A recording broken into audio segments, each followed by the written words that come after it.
రాష్ట్రంలో జరుగుతున్నటువంటి ఒక భారీ కుంభమేళ సమ్మక్క సారలమ్మ జాతర ఇవాళ లాస్ట్ డే 31 తారీఖు జనవరి 31 తారీఖు లాస్ట్ డే సమ్మక్క సారలమ్మ జాతర. జనం మాత్రం చాలా విపరీతంగా పోటెత్తినారు. అక్కడికి ఎక్కడ చూసినా జనమే జనం. హైదరాబాద్లో ఎంతమంది ఉన్నారో సమ్మక్క సారలక్క జాతర కాడ అంతేమంది ఉన్నారు. సో ఇది దినదినం పెరుగుతుంది తప్ప ఈ జాతర తరగడం లేదు. భక్తుల విశ్వాసం అట్లాంటిది. ఇంకా రెండోది కొన్ని వైఫల్యాలు కనిపిస్తూ ఉన్నాయి అక్కడ.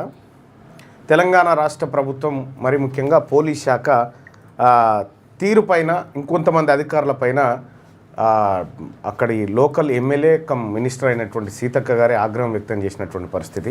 ఏర్పాట్ల విషయంలో ప్రజల్ని లేదంటే భక్తులను కంట్రోల్ చేసే విషయంలో కొంత ఇబ్బంది జరుగుతూ ఉందనేటువంటిది స్పష్టమైంది. అయితే మినిస్టర్ అడ్లూరి లక్ష్మణ్ గారి వాహనం కాన్వాయ్ పోతూ ఉంటే భక్తులు ఆగ్రహంతో బెల్లం ముద్దలతో ఇసిరు కొట్టడంతో అద్దాలు పగిలిపోవడం జరిగింది.